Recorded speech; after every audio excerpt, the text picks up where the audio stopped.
Зазвичай смертник дізнається про свою місію за кілька днів або навіть годин до акту самознищення. Коли рішення прийнято, цю людину відводять на кладовище і наказують лежати між могилами кілька годин. Іноді загортають у шати для небіжчика. Потім смертник записує останні повідомлення родині чи друзям, священник благословляє його на місію, і з цього моменту всі вважають цю людину мертвою. Вважає так і вона сама. Її тіло тепер лише тимчасова посудина, якою от-от не стане.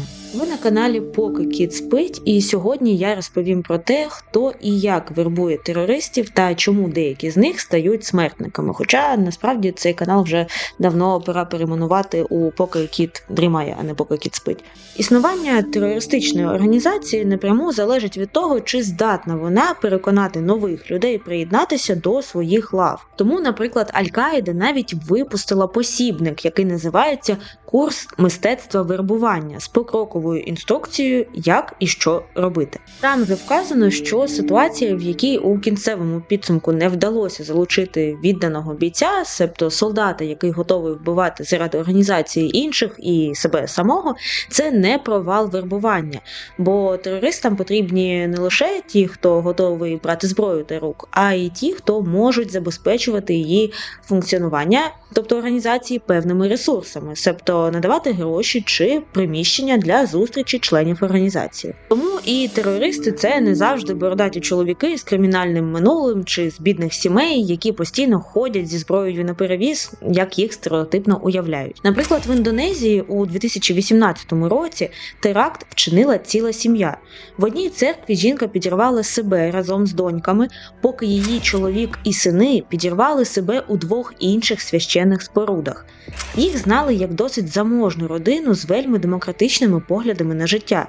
Сім'я мешкала в етнічно змішаному районі, усі 4 дітей відвідували приватні школи, де наголошували на расовій гармонії та дружбі з людьми, які вірили в різних богів. Насправді ж, сім'я належала до мережі Джемах Ансарут Даулах. Це організація, натхненна ідеями ісламської держави. Терористами не стають за день чи два. Це тривалий процес, який передбачає залучення в нього багатьох людей з боку терористичної організації, а також залучення чималих фінансів. До слова про фінанси. Якщо хочете підтримати розвиток цього каналу гривнею, а також отримати більше відеоконтенту, тобто унікальних відео, не забувайте донатити на цей канал. Є Донателла, є Монобанка і є YouTube-спонсорка. Усі посилання знайдете в описі під цим відео. Терористичні організації, як правило, ретельно відстежують і контролюють вербування. Тобто ті, хто цим займається, скажімо так, в полі, мають звітувати керівництву про кожен етап і витрачені ресурси. У звітах вказують біографію потенційного нового терориста, його кваліфікацію, освіту, ідеологічні погляди, спеціальні навички. Такий документ часто пишеться від руки і може налічувати сотні сторінок. Наприклад, Національна поліція Туреччини конфіскувала архів Хезболи, ліванської терористичної організації, у липні 1999 року. Цей архів налічував 41 жорсткий диск, 2 ноутбуки і понад 300 компакт-дисків з понад 133 тисячами сторінок документів, серед яких внутрішня комунікація, фінансові звіти, біографії тисяч потенційних новобранців і звіти про успіхи вербувальників. Узагальнено процес вербування нового кандидата можна розділити на 8 кроків. Один з них передбачає ідентифікацію кандидата, далі йде знайомство з ним, потім йде процес заведення дружби з цим кандидатом. Словом, про кожен з цих етапів далі коротенько і поговоримо. Отже, що передбачає ідентифікація кандидата? Вербувати нових учасників організації можна або з кола геть незнайомих людей, або з кола тих, які прямо чи опосередковано знайомі з діяльністю організації. Це можуть бути члени сімей, друзі, знайомі активних або колишніх учасників угрупування. Переважно фокусуються саме на другому варіанті, бо це легше, надійніше і менш ризиковано. На цьому ж етапі досліджують, яка освіта в людини, чи притягали її до кримінальної відповідальності, які в неї інтелектуальні здібності, вподобання та інше. Окрему увагу приділяють характеру людині. Цікаво, що, наприклад, Аль-Каїда рекомендувала не брати до лав організації боягузів, скупих, також тих, хто надмірно балакає, і окремо вони наголошували на тому, що в організації не місце одинакам, бо такі люди погано вписуються в колектив і вони навряд чи зможуть далі поширювати ідеї організації в маси. А от якщо організації потрібні ті чи інші таланти з конкретними вміннями та знаннями, тоді вона полює вже у ширшому колі, шукає кого завербувати навіть серед тих, хто жодним чином ніколи не був пов'язаний з нею.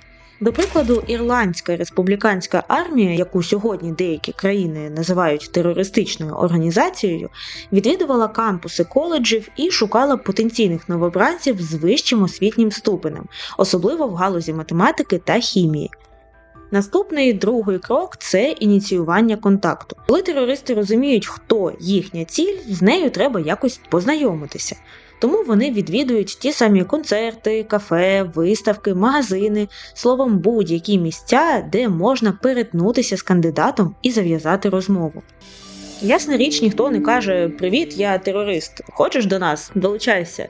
Мені здається, це більш буденні діалоги в стилі «Ой, не беріть цей наповнювач для котячого туалету, візьміть оцей, наш хлопчик його особливо полюбляє. До речі, а скільки у вас котиків?»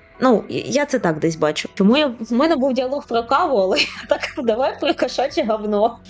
Третій етап – це побудова стосунків і дружби. Зазвичай вербувальники шукають способи, як би провести час зі своїми кандидатами в терористи. Вони запрошують їх на прогулянки, в кіно, відвідують разом гуртки, якщо йдеться про підлітків, можуть записатися у той же фітнес-центр чи разом ходити на заняття з ліплення глиняних горщиків. Роблять що завгодно, аби показати, що зацікавлені у спілкуванні і що в них багато спільного. Аль-Каїда закликає своїх вербувальників запрошувати кандидатів в члени організації на обіди, вечері, а також дарувати їм подарунки, аби зблизитися.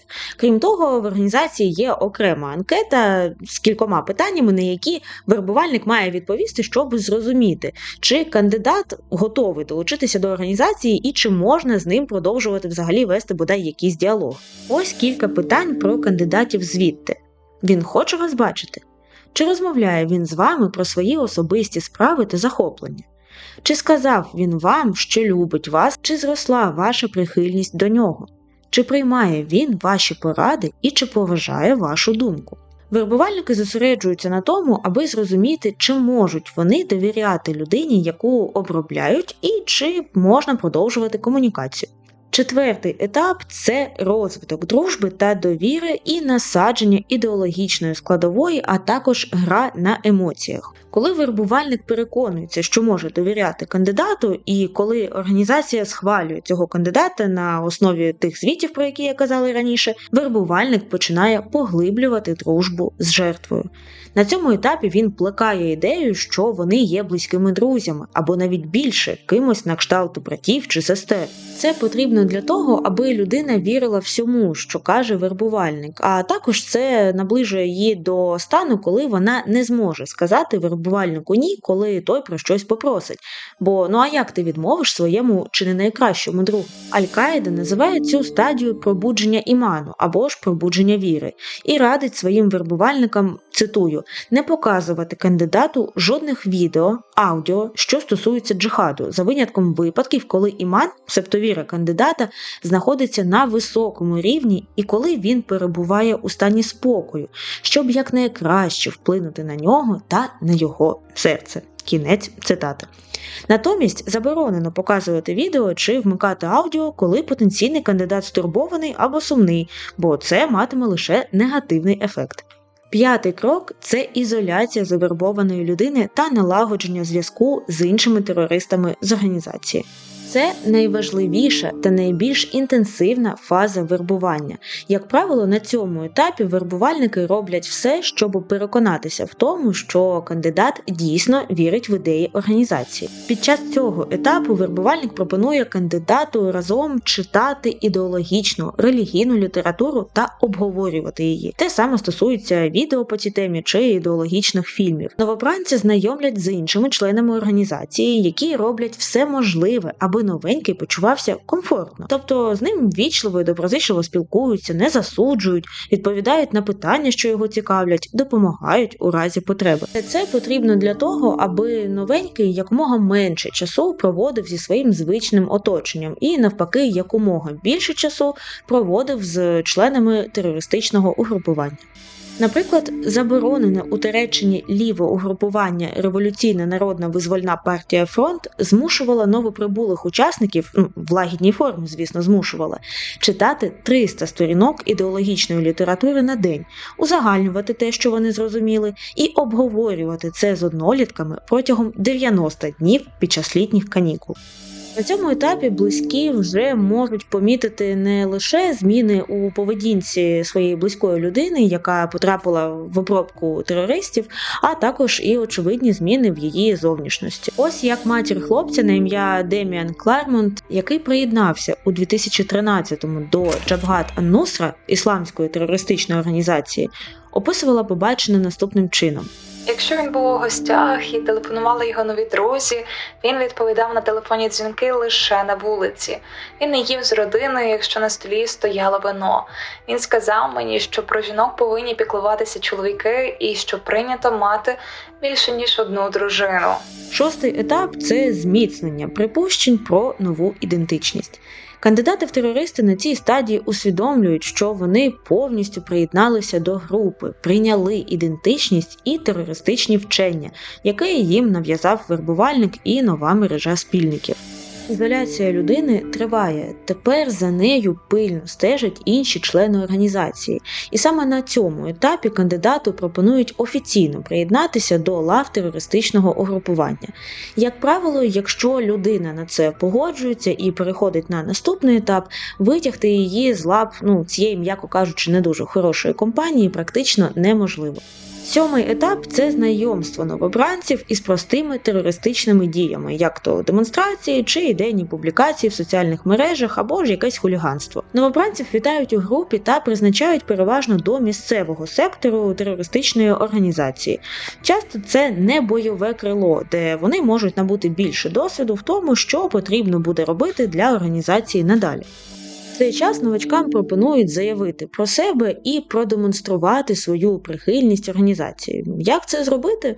Дуже просто. Виходити на демонстрації, роздавати рекламні листівки з ідеями цієї організації, можливо, малювати графіті. Салафітські групи джихадистів представляють ці дії як добрі справи на користь релігії і те, що допомагає учасникам заслужити місце в раю. Якщо ж організація не має релігійного підґрунтя, вона на цьому етапі може підбивати до дрібного хуліганства і наголошує на відважності новачків. До речі, саме дрібне хуліганство – чудовий спосіб зробити так, аби новачки потрапили в поле зору правоохоронців. Тоді терористи тиснутимуть на це, мовляв, дивись, тепер, коли ти вчинив злочин, маєш залишатися з нами. Лише тоді ми зможемо тебе захистити, і ти не потрапиш у в'язницю. На цьому етапі новий учасник організації припускає, що уряд – це його ворог, що поліція за ним стежить, і що лави організації – це єдине безпечне середовище, в якому він може перебувати. Восьмий етап – завершальний. Це призначення кандидатів до різних підрозділів терористичної організації. Перед тим, як визначити остаточно, в який підрозділ піде новобранець, вербувальники аналізують, чи збирається він закінчувати школу, університет, чи може він остаточно розірвати зв'язки з сім'єю, чи вистачить в нього сміливості жити за кордоном, чи є бажання або фізична сила, щоб пройти сувору військову підготовку. Якщо угрупування не поспішає призначити більше особового складу до свого збройного підрозділу, зазвичай потрібно більше року, щоб перевести нового члена з небойового крила у бойове. Приблизно так виглядає механізм вербування. Загалом на цей процес іде у середньому рік-два. Дослідники теми, між іншим, окремо наголошують, що набагато простіше і швидше можна завербувати членів сімей, раніше вже завербованих, тих, хто має конфлікти з державними органами, особливо тих, хто перебуває у в'язниці, а також адвокатів цих людей. І мене в цій темі окремо цікавило питання, як терористи, які готові вбивати заради своїх божевільних ідей інших, стають смертниками. Бо, погодьтеся, одна річ вбивати сторонніх людей, а геть інша річ вбивати себе разом з цими сторонніми людьми. Але, схоже, нічого особливого, жодної конкретної дії з боку терористичної організації, яка б перетворювала людину на смертника, наче за помахом чарівної палички, немає. Все зводиться до готовності людини дозволити собі максимально глибоко промити мізки. І що цікаво, навіть освіта, рівень престижності роботи чи ступінь релігійності впливають на готовність стати смертником менше, ніж оточення. Тобто, якщо людина з ранніх років була оточена людьми, які говорили на цю тему і наділяли дії смертників чимось позитивним, це може підштовхнути її згодом до дурних рішень. Американський психіатр Джеральд Пост і ізраїльський вчений і дослідник тероризму Аріел Мерарі визначили, що до того, аби стати терористом-смертником, людину може підштовхнути сильне почуття розчарування, образа, помста за смерть члена родини чи товаришів, бажання наслідувати героїчні приклади або просто несподівана можливість завдати катастрофічної шкоди ворогові. Дослідження Мерарі вказує на те, що терористичні організації не породжують смертників. Вони вміло виявляють тих, хто потенційно може вчинити подібне, і доводять людину від думок до дії. Її поміщають у таке середовище, де про дії смертників говорять як про священні дії, і таких людей називають месіями. Також у лексикон потрохи вводяться поняття, які застосовують регулярно. Це мучеництво, самопожертва, спасіння. Ті, хто бере на себе цю роль, готові пожертвувати своїм життям заради чогось такого нематеріального, як надія на світле, у їхньому розумінні, звісно, майбутнє, якого вони ніколи не побачать. Інколи сім'ям смертників терористична організація виплачує винагороду після так званого акту самопожертви з боку їхнього родича. Ось така історія, котусики. Пишіть, що ви думаєте про те, як вербують терористів, і що ви думаєте про те, як можна цьому запобігти. Не забувайте про вподобайки, підписки і, звісно, про те, щоб підтримати цей канал донатом. Також нагадую, що у мене вже є достатньо інших відео, які ви можете подивитися просто зараз. І якщо з цього відео кітик звалив кудись, то на інших відосах він лежить тут прямо перед вами, тому вам буде приємно дивитися, як мінімум, історію про пастора, який будь-що хотів зробити білих своїми рабами. Спойлер, йому, в принципі, це вдалося. Побачимось!